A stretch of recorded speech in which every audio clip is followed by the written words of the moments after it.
Aniya na ang mga dagkong balita karong adlaw sa One Mindanao.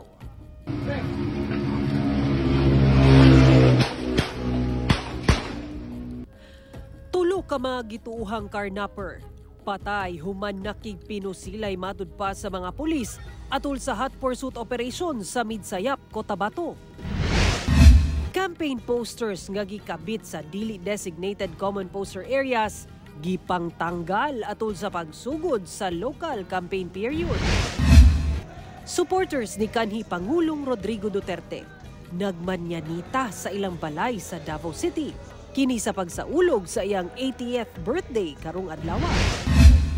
Supporters dagsa na sa baalang sa peace rally atol sa adlaw na tawhan ni FPRRD sa tibuok kalibutan.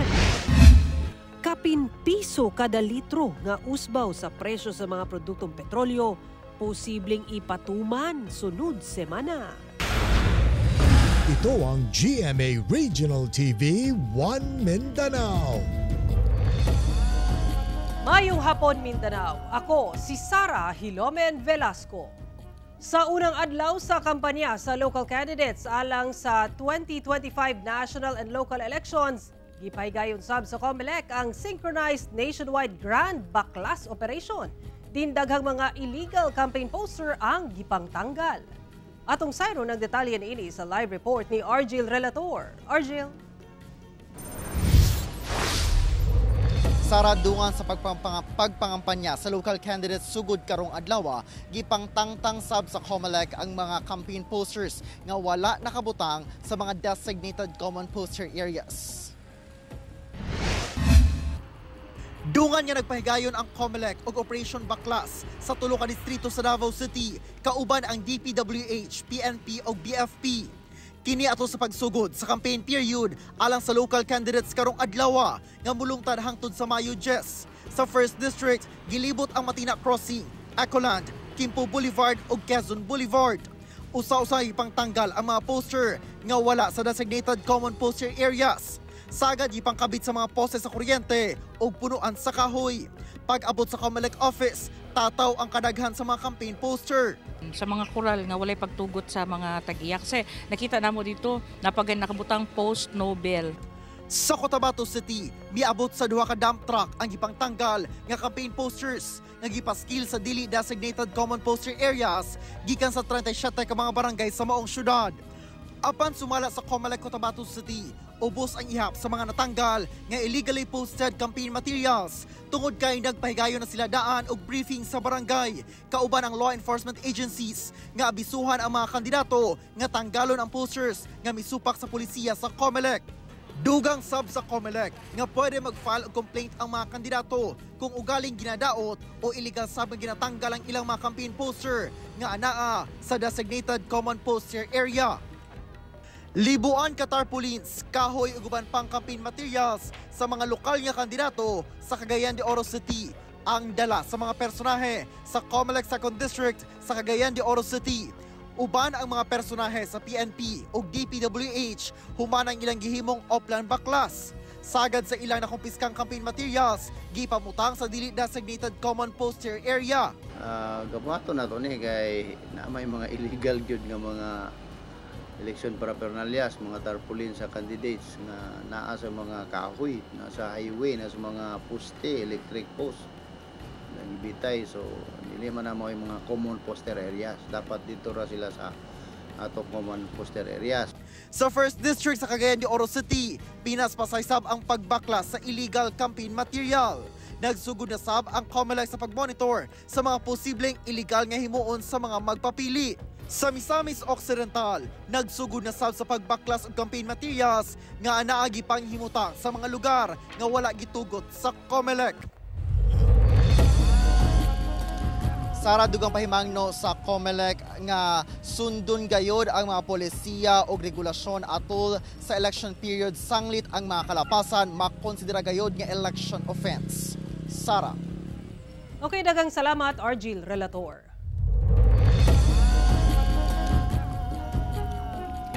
Midag sa mga supporter ni kanhi Presidente Rodrigo Duterte sa managlahing lugar sa nasod ug abroad alang sa peace rally. Kini atol sa adlaw natawhan sa kanhi Pangulo karong adlaw. Atong saro ng detalye sa live report ni John D. Esteban. John D. Sara, una nagsugod ang peace rally dinhi sa Freedom Park. Nagmanyanita pa ang pipila ka mga supporters ni former President Rodrigo Duterte gawa sa iyahang panimalay diha sa Matina, Davao City.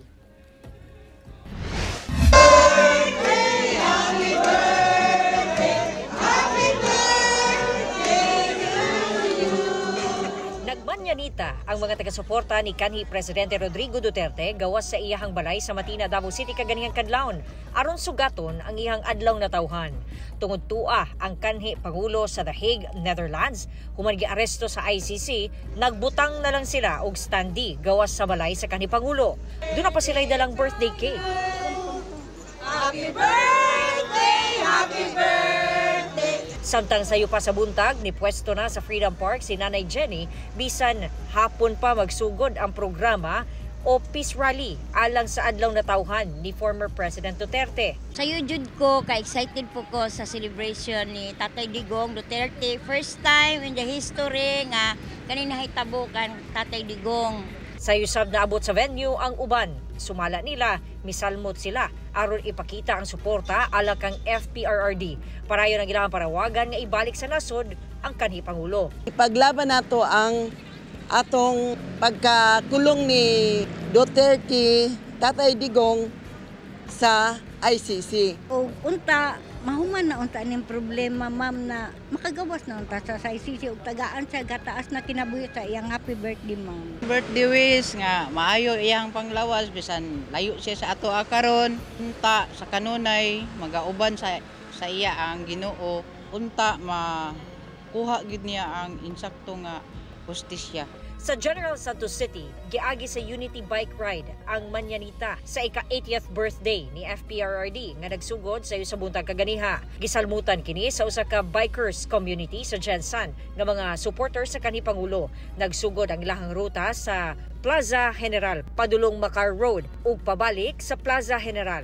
Wish sa maong grupo nga mapabalik na sa nasod ang kanhi Pangulo. Sa New York, sa Amerika. Bring him home! Bring him home!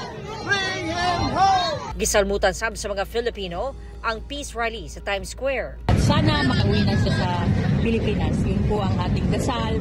Ang wish ko lang po ay mag-healthy siya at makauwi siya ng buhay at malusog at nakangiti sa lahat ng mamamayan Pilipino. Prayer rally, peace prayer rally, asking the ICC to send him back to the Philippines. Sara, alas 4 sa hapon nagsugod ang programa sa peace rally dinhi sa event area ug hantod karon paduloy padayon pagyapon ang pag-abot-abot no sa mga supporters ni former President Rodrigo Duterte aron masiguro usab no ang kaluwasan sa tanan ug ang seguridad sa tanan atol sa rally. Nag-deploy ang Davao City Police Office og sobra 2,000 ka PNP personnel lakip mga police auxiliary. Sara. Okay, daghang salamat, John D. Esteban. Atong sayro ng dugang pang mga balita sa Mindanao. Makabanato si Cyril Chavez live sa Cagayan de Oro City. Cyril. Salamat, Sara. Arestado ang ex-boyfriend sa usa ka babae sa Iligan City human ng hulga nga ipakatag ang ilang malaway nga hulagway og video.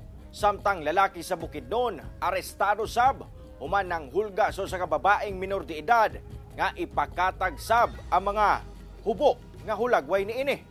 Aniya ang akong report. Ikaw na katungod sa pagkahilom. Ang istorya ni tanan batok kanamo dili namo magamit sa korte.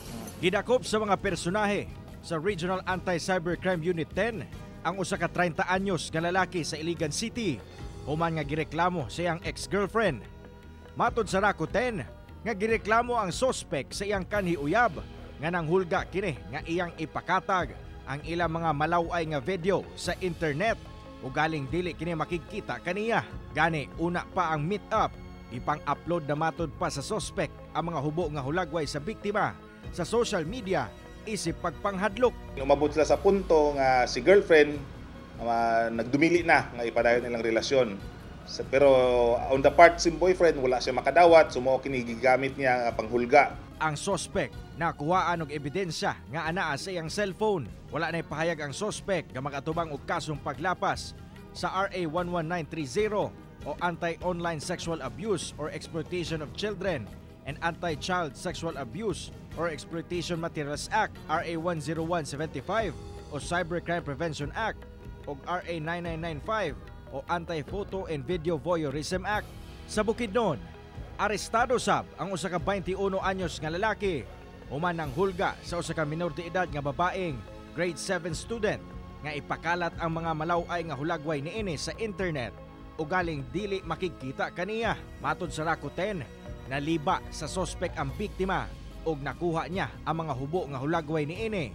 Human gigamit sa sospek ang social media account sa higala sa biktima. Diyang nakuha niya ang mga hulagway. Iya dayong gihulga ang biktima nga iya kining ipakatag kung dili mo sunod sa iyang gusto. Wala sila relasyon kay kinilaging trend lagi karon online nga ang atong mga kapatanunan din free will kay sila magpadala sa ilang mga photos and videos nga medyo sexual in nature. So ang iya to is naalang gikunoday nag-offer nga mo palit. So sa diha lagi nga aiming to earn something, so nagpadala sila. Patong-patong sab nga kaso nga may kalabutan sa Cybercrime Prevention Act ang atubangon sa sospek. Lakip na RA 7610 o Special Protection of Children Against Abuse, Exploitation and Discrimination Act. Wala na kini mihatag ug pahayag. Human ang operasyon sa Rakuten, ana-ana sa kustodiya sa kapulisan ang mga suspitsado. Matod sa otoridad, usa sa mga leksyon ni ining panghitabua nga likayan ang paghimo og sexual nga content o kung mahimo, dili gayud maghimo ni ini aron dili magamit sa mga tawo nga adunay daotang laraw. Kauban si Jaybert Pairat, Cyril Chavez, One Mindanao.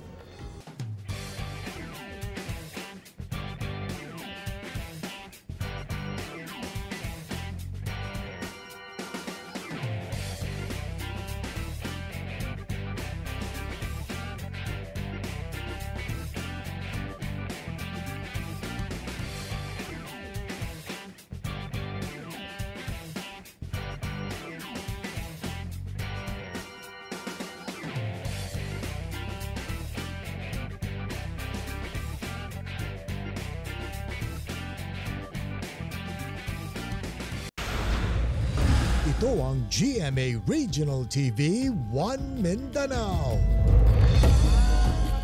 Mipaklaro ang Persons with Disability Affairs Office sa Davao City nga walay pekeng PWD ID sa syudad.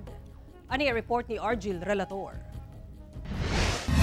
Per investigation in my office, wala ko'y nadawat nga na-fake PWD IDs. Sa Davao City, there is no such thing as fake PWD IDs. Kini ang gibutyag sa Persons with Disability Affairs Office kun PDAWHED sa Davao City. Human migawas ang impormasyon nga dunay mga restaurant nga nagsuting peking PWD ID ang gipresenta kanila aron maka-avail matud pa og 20% nga diskwento ang customer. Ang nakitang problema, gina-verify sa mga restaurant sa DOH ang PWD ID. Bisan dili man matud pa kinahanglan ang verification sa DOH subay sa balaod. Dugang sa PDAW, dunay records nga dili makita, sanglit dili matud pa updated ang Philippine Registry for Persons with Disability sa DOH. Hinoon, existing man ang record sa local. All you have to do is to accept the PWD ID as long as it is government-issued ID sa atong local government. Basta nalay perma ni Mayor na initial sa ato ang department head. Sophie Sanasio. Sa karon, ana sa 30,000 ang dunay PWD ID sa Davao City. Dunay partnership ang PDAW sa Association of Restaurants sa syudad aron ipahibalo ang paghatag og diskwento sa PWDs. Positibo ang panglantaw sa PDAW sa ginaduso sa Davao City Council nga pagpatuman og Citizens ID o ang Unified Davao City ID Card diin lakip ang PWD sa upat ka kategorya sa ID. Kauban si Melchor Awing sa kamera. Ako si Argil Relator. One Mindanao. Usa ka lalaking livestock agent ang patay human gipusil sa Malalag, Davao del Sur. Sa investigasyon sa Malalag Police, nagmaneho sa iyang motorsiklo ang 59 anyos nga biktima padulong sa slaughterhouse aron bisitahon ang iyang baka Lunes sa hapon. Apan pag-abot sa sitio Lida sa Barangay Bulton, gipahunong matud pa kini sa duha ka lalaki ug gipusil sa makadaghang higayon. Giling misabat ang mga sospek sakay sa motorsiklo. Dihang pagsusi sa mga personal sa Malalag MDRRMO, wala na kinabuhi ang biktima. Usa sa mga gilantaw nga motibo sa pagpatay sa biktima mao ang giingong pagkadispalkon ini og kwarta isip ahente og livestock. Padayon pa ang pag-ila sa kapulisan sa mga sospek.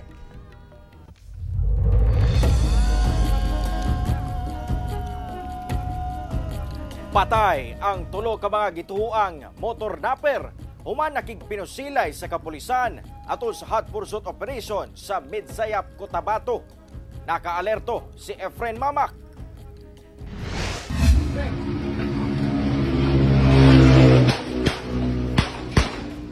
Sa video nga kuha sa netizen, makita kining usa ka lalaki nga namusil sa usa ka motor nga misutoy og dagan sa kadalanan sa Midsayap, Cotabato mag-alas 2 sa kadlawon adlawng Biyernes. Taud-taud, makita nga gisundan kini og usa ka police mobile. Ang maong pagpamusil, usa di ay ka blocking operation sa Midsayap Police, batok mga misibat nga tulo ka sakay sa moong motorsiklo. Sumala sa kapulisan, naharang sa checkpoint sa Barangay Poblasyon sa Libungan, Cotabato ang mga sospek. Apan kalit matud pa kining namusil sa kapulisan ug miikyas padulong sa Midsayap, hinungdan nga gigukod sila sa kapulisan sa Libungan nga mialarma sab sa Midsayap Police kalabot sa pag-ikyas sa mga sospek. Didto na nakuhaan og video ang ginukdanay. Na-corner lang ang tulo ka mga lalaking sospek human aksidenteng natumba ang gisakyang motorsiklo sa barangay Sadaan sa Midsayap. Apan, namusil gyapon matud pa mga sospek sa may responding pulis ug naigo sila diyang mibalos og pusil ang kapulisan. Gilayon silang gidala sa ospital. Apan, gideklarang dead on arrival gumikan sa mga igo sa bala.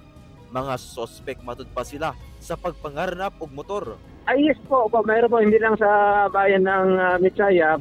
Also the nearby, especially itong bayan ng Libungan po, they are one of the suspect sa mga insidente po ng nakawan ng motorsiklo po. Usa sa tulo ka mga biktima nailhan na matud pa sa PNP. Apan, ang duha padayon pang ginaila sa kapulisan. Dili matud pa residente ang mao mga napatay nga sospek sa maong mga lungsod.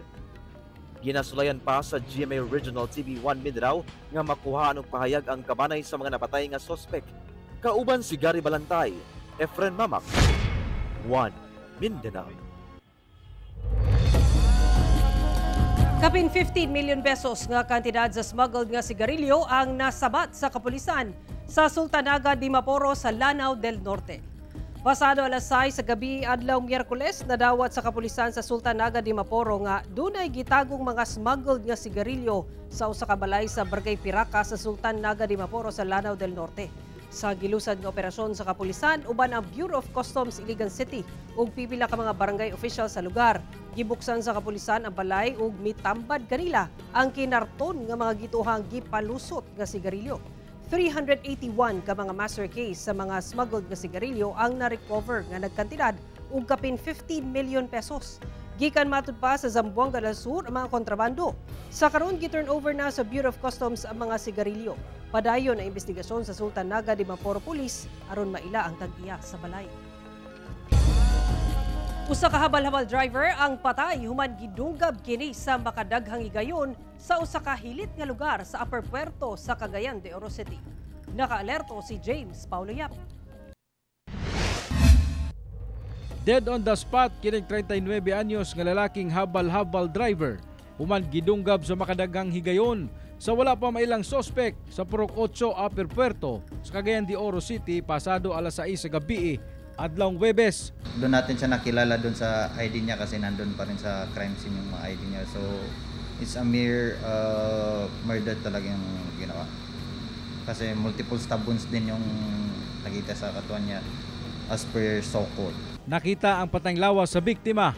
200 metros ang gilayon gikan sa iyang motorsiklo. Sumala sa mga residente nga naa duol sa nahitabuan.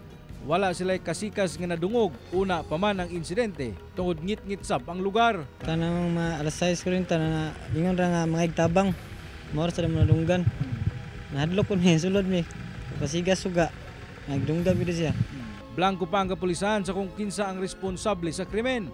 Apan posible kuno nga away sa iyang trabaho ang hinungdan sa krimen. Giimbestigahan karon sa kapulisan ang ulahing pasahero sa biktima. Nanawagan sab sila sa mga dunay kasayuran sa krimen nga makikalayon sa ilang buhatan. Ang alleged nila is yung tao daw is marami daw talagang parang nakakaaway. Actually even yung asawa niya is nasabi din niya na may mga kaaway din daw yung asawa niya. Kauban si Makoy Sempron, James Paulo Yap, 1 Mindanao. Usa ka negosyanteng lalaki nga giingong usa sa mga financier sa pagpanuli sa usa ka pawn shop sa Davao City ang patay human gibanhigan sa Valencia City, Bukidnon. Biktima na sayrang wanted person nga duna day patong-patong nga mga kaso. Ani ang report. Dead on the spot ang usa ka lalaking nagmaneho og SUV human gibanhigan sa mga sospek nga nakasakay og usa ka kotse sulod sa usa ka subdivision sa Valencia City, Bukidnon adlawng Martes. Sumala sa mga saksi, gilayong misibat ang mga sospek human sa krimen. Sa pagsubay sa kapulisan, nailhan ang biktima nga usa ka subcontractor sa usa ka telecommunications company o posibleng ana sa Valencia City tungod sa iyang trabaho. Sa crime scene sir, na-recover ang kuan, ang 24 ka pieces, empty pieces of kuan sir, empty shell sa caliber na gamit sa pagpatay sa iya sir, no? Apan sa pagsuta sa PNP sa background sa biktima, nasayrang usa kini ka wanted person nga adunay nagkadayang kaso, lakip na murder o attempted murder. We have found out na itong biktima pala sir, may mga previous case pa sa Usami City. So may kaso siya sa firearms, violations of RA 10591, may kaso siya sa drugs, violations of RA 9165. So active to mga warrant niya sir, no? Apan gawas ni ini, nasubay sab sa kapulisan nga ang biktima ang gitudlong usa sa mga miyembro sa Tolentino Criminal Gang o nahimong financier sa nahitabong robbery hold-up sa usa ka pawn shop sa Davao City ni adtong Pebrero. Ang biktima naila sa alias nga Takyo. Ginasubay na sa PNP ang motibo sa pagpatay kaniya. And we don't know yet kung baka nagkaunsiyan sila ng kagrupo niya or part of the kuan is retaliation sir. Dugang sa PNP, ilan ang nakontak ang nahibiling panay sa biktima nga mga residente sa Usami City og nakatakda na nilang kuhaon ang patayng lawas sa biktima. Palauman pa sa kapulisan ang ginahimong investigasyon. And we will conduct further aside sa investigation, we are also conducting sa intel-driven operation sir para makuha pa ito ibang possible na involved and suspect sa pagpatay sa kanya sir. Cyril Chavez, 1 Mindanao. Usa ka lalaki ang napalgang patay sa kasagbutang bahin sa General Santos City. Sumala sa kapulisan ang biktima na lambigit sa managlahing krimen, lakip illegal nga droga. Ani report. Dinhina sa kasagbutang bahin napalgan ang usa ka lalaki nga dunay samad pinusilan sa ulo ug wala nay kinabuhi sa Kamachili Extension, Barangay Tambler sa General Santos City pasado alauna Miyerkules sa kadlawon. Lakip sa nadiskubrihan sa kapulisan sa patayng lawas sa lalaki ang usa ka kutsilyo ug mga wala nay sulod nga sachet nga gituhang gisudlan og illegal nga droga. Sumala sa kapulisan, nakadungog og buto-buto sa pusil ang mga residente sa lugar ni atong gabiuna. Nasayran sa kapulisan nga nalambigit ang biktima sa managlahing krimen sama sa pagpangawat, motor napping ug illegal nga droga.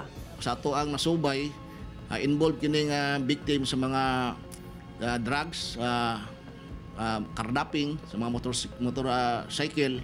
At the same time, involved po kini sa mga robbery o pagpangawat. Sa imbestigasyon sa kapulisan, dunay nakamatikod nga dunay mga lalaki nga sakay sa tricycle nga miagi duol sa nahitabuan human sa krimen. Sumala sa kapulisan, posibleng kaubanan lang sa biktima ang mihimo sa krimen kung asa posibleng onsehan sa droga ang hinungdan sa pagpatay sa biktima. No, na possibility na ang naghimo sa maong krimen, no, possible na iyahagya po nga mga kauban. So kana pang ato yung sutaon pa yun. Possible no, onsehan sa drugs or either sa ilahang mga illegal activities ama sa pagpanghulda o pagpangawat.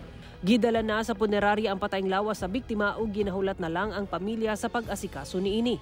Samtang padayon ang investigasyon sa kapulisan ug pagsuta sa responsable sa krimen. Kauban si Gary Balantay ug Bong Vicencio, Sara Hilomen Velasco. 1 Mindanao.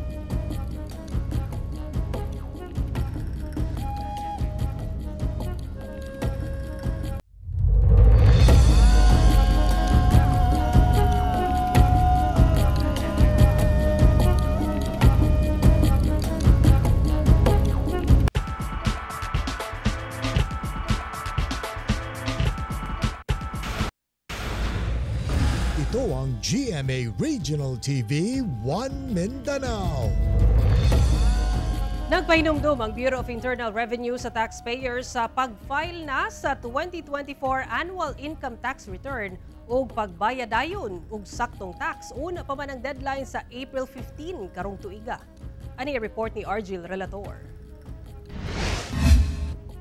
Kapin duha ka semana na lang, deadline na sa pag-file sa 2024 Annual Income Tax Return o pagbayad og tax. Busa nagpahinumdum ang BIR sa taxpayers nga asikasuho na ang ilang obligasyon. Una ang deadline sa April 15, 2025. Kinahanglan ang pag-file og annual ITR o pagbayad og tax sa mga individual nga dunay ginadawat nga income o kita gikan sa sources sama sa negosyo o propesyon, empleyado nga nagadawat og sweldo o kung mixed income kay duna sa negosyo o pagpractice sa propesyon o ang mga korporasyon. So lahat po ng taxpayers yun, with business, corporate, individual, lahat po April 15 po kailangan magbayad. Yung mga companies with business, even kasi exempt sila or yung tinatawag nating mga ibang companies na hindi ho subject sa ating corporate income tax, kailan pa rin ho nilang mag-file. No?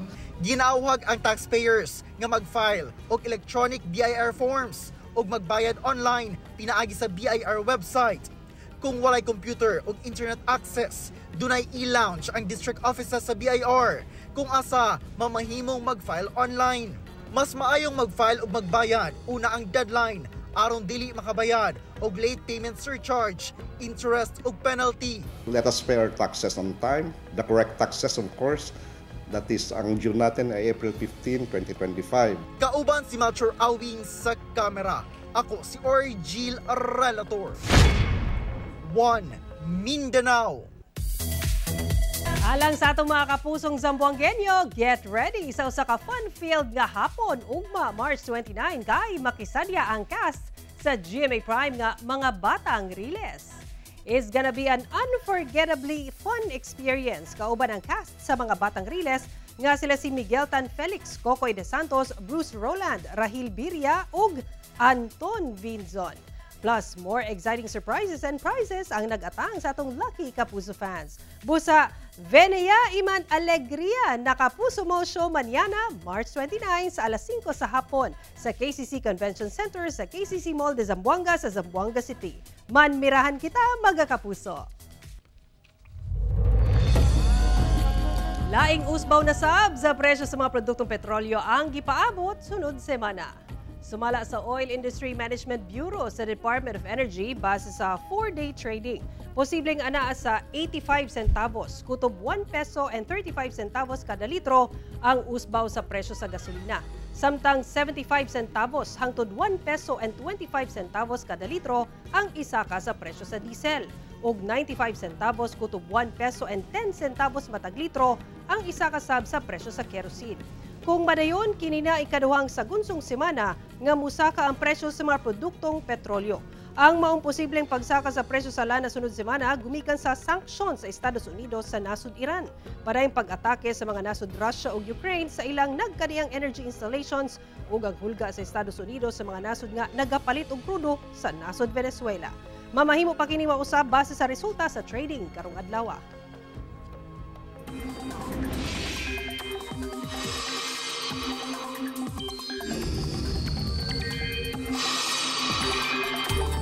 Padayong ginamonitor sa pag-asa ang low pressure area nga anaa sa Mindanao. Ulahing nasiplatan ng LPA kaganina buntag sa gilayong 60 kilometers north sa Hinatuan, Surigao del Sur. Hinoon sumala sa pag-asa ubos ang tsansa niini nga mahimong bagyo o posibleng mahilis ra karong weekend. Apan magdala gihapon kini og mapag-ulan, ilabi na sa Mindanao lakip na ang easterlies. Base sa rainfall forecast sa Metro Weather, ulanon ang dakong bahin sa Mindanao ilabi na sa Zamboanga Peninsula, Caraga, Davao, Soxargen ug Barm. Dunay kusog nga mga pag-ulan, busa magpabiling alerto sa posibleng pagbaha o landslide. Ug mao kato ang mga ulihing balita sa Mindanao karong adlaw. Mamahimo ninyo kini makita pag-usab pinaagi sa pagbisita sa official website sa GMA Regional TV o bisitaha ang among official YouTube channel ug i-click ang subscribe button para sa pinakaulahing balita. Daghang salamat sa atong mga kapuso sa Mindanao nga nagalantaw pa namong sa atong mga kapuso abroad.